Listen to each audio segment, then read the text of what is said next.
زمانے قدیم کی بات ہے۔ دھول اڑاتی ہوئی صدیوں کے پیچھے ایک ایسی ریاست آباد تھی جس پہ ایک عجیب سا بادشاہ حکومت کرتا تھا۔ وہ بادشاہ دل کا تو بہت اچھا انسان تھا، لیکن اپنی کم عقلی اور ناسمجھی کی وجہ سے پوری ریاست میں مشہور تھا۔ اس کے فیصلے اکثر اتنے حیران کن ہوتے تھے کہ لوگ سر پکڑ کر بیٹھ جاتے تھے، مگر کسی کو اندازہ نہیں تھا کہ اس نادانی کے پردے میں کیا ہونے والا ہے۔ ایک دن دوپہر کے وقت دربار میں اچانک ہڑبڑاہٹ مچ گئی۔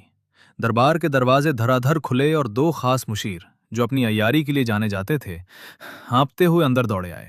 ان کے چہروں پر ہوائیاں اڑ رہی تھیں۔ مشیروں نے گھبرا کر کہا، حضور، ایک بہت بڑا بحران کھڑا ہو گیا ہے۔ آپ کے والد محترم نے اپنے آخری وقت میں ایک خطرناک قیدی کو پھانسی کا حکم دیا تھا۔ جلاد تلوار لے کر تیار کھڑا تھا، رسی بن چکی تھی، لیکن ٹھیک اسی صبح جب پھانسی کا وقت آیا، آپ کے والد اچانک وفا پا گئے۔ مشیر نے خوف زدہ لہجے میں آگے کہا، اب پرانے قانون کے مطابق وہ حکم معطل ہو چکا ہے اور نئے بادشاہ یعنی آپ کو فیصلہ کرنا ہے کہ اس قیدی کا کیا کیا جائے۔ اگر آپ نے اسے آزاد کیا تو بغاوت ہو جائے گی، اور اگر کچھ اور کیا تو طوفان آ جائے گا۔ بادشاہ کی نادانی اور ہنگامہ خیز فیصلہ۔ بادشاہ اپنی کم عقلی اور جلد باز طبیعت کی وجہ سے بغیر کچھ سوچے سمجھے فوراً تخت سے اٹھا اور بلند آواز میں بولا، اس میں اتنی سوچنے کی کیا بات ہے؟ اگر حکم ہمارے والد نے دیا تھا تو قانون قانون ہے۔ اس قیدی کو فوراً تخت دار پر کھینچا جائے اور پھانسی کی سزا دی جائے۔ دربار میں بیٹھے تمام وزراء اور عقل مند لوگ دنگ رہ گئے۔ کسی کو یقین نہیں آ رہا تھا کہ بادشاہ نے بغیر کسی تحقیق اور سوچے سمجھے اتنا بڑا اور ظالمانہ فیصلہ اتنی جلدی سنا دیا ہے۔ مشیروں کے دلوں میں ایک شیطانی مسکان دوڑ گئی کہ نیا بادشاہ اپنی نادانی سے خود اپنے پیر پر کلہاڑی مار رہا ہے۔ قیدی کی آمد اور وہ پراسرار مسکراہٹ۔ فوری طور پر سپاہیوں کو حکم دیا گیا کہ قیدی کو تاریک کوٹری سے گھسیٹتے ہوئے دربار میں لایا جائے۔ جب زنجیروں میں جکڑا ہوا وہ قیدی دربار میں داخل ہوا تو اس کے جسم پر پرانے کپڑے اور چہرے پر عجیب سی خاموشی تھی، لیکن جیسے ہی اس نے سر اٹھایا اس کی نظر براہ راست بادشاہ پر پڑی۔ عجیب بات یہ تھی کہ اس قیدی کے چہرے پر خوف کی بجائے ایک گہری پراسرار مسکراہٹ تیر گئی۔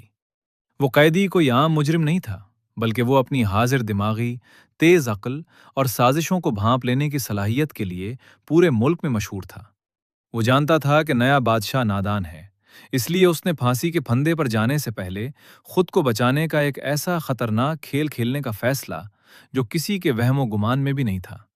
جب قیدی نے ایک ایسا جملہ کہا جس نے سب کو ہلا دیا، قیدی نے آگے بڑھ کر ایک طنزیہ مسکان سجائی اور بلند آواز میں کہا، واہ رے بادشاہ سلامت! آپ نے اپنی کم عقلی کا ثبوت دیتے ہوئے اتنی جلدی موت کا پروانہ تو جاری کر دیا، لیکن کیا آپ کو معلوم ہے کہ جس جرم کی سزا آپ مجھے دینے جا رہے ہیں اس کا اصل راز صرف مجھ تک محدود نہیں ہے؟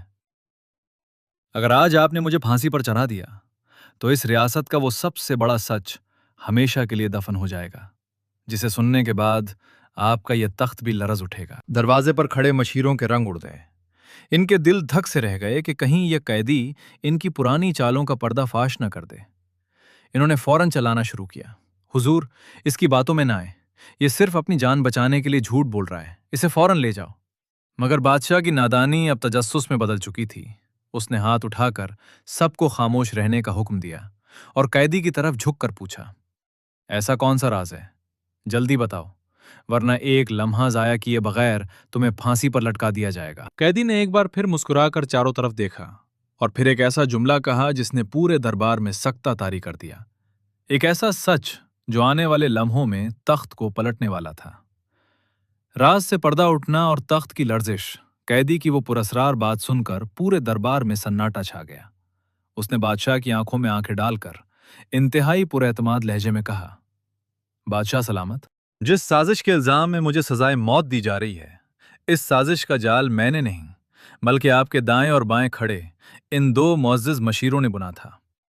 آپ کے والد محترم کو زہر دیا گیا تھا اور یہ بات میں جان گیا تھا، اسی لیے انہوں نے الٹا مجھے غدار قرار دے کر راستے سے ہٹا دیا تاکہ ان کا یہ کالا سچ ہمیشہ کے لیے دفن ہو جائے۔ یہ سننا تھا کہ مشیروں کے پیروں تلے سے زمین نکل گئی۔ وہ ہکلاتے ہوئے بولے، یہ جھوٹ بول رہا ہے حضور، یہ پاگل ہو گیا ہے، یہ اپنے انجام سے ڈر کر ہم پر کیچڑ اچھال رہا ہے۔ لیکن بادشاہ کی نادانی اب حیرت اور غصے میں بدل چکی تھی۔ قیدی نے آگے کہا، اگر میری بات پر یقین نہیں تو ذرا ان کے کمروں کی تلاشی لیجیے، وہاں آپ کو اس زہر کی شیشیاں اور دشمن ریاست کے بادشاہ کے نام لکھے گئے غداری کے خطوط مل جائیں گے جن پر آپ کے والد کی مہر چرائی گئی تھی۔ بادشاہ نے فوراً اپنے خاص محافظوں کو حکم دیا کہ وہ جائیں اور تلاشی لیں۔ کچھ ہی دیر بعد جب محافظ واپس آئے تو ان کے ہاتھوں میں وہ تمام خطوط اور زہر کی شیشیاں موجود تھیں۔ قیدی کی ایک ایک بات سچ نکلی تھی۔ وہ مشیر جو چند لمحے پہلے قیدی کو پھانسی دلوانے کے لیے بےتاب تھے، اب خود زنجیروں میں جکڑے بادشاہ کے قدموں میں گرے رحم کی بھیک مانگ رہے تھے۔ جو اللہ چاہتا ہے وہی ہوتا ہے۔ بادشاہ نے حیرت و شرمندگی سے قیدی کی طرف دیکھا۔ اسے احساس ہوا کہ اس نے اپنی کم عقلی میں کتنی بڑی غلطی کر دی تھی اور ایک بے گناہ کی جان لینے والا تھا۔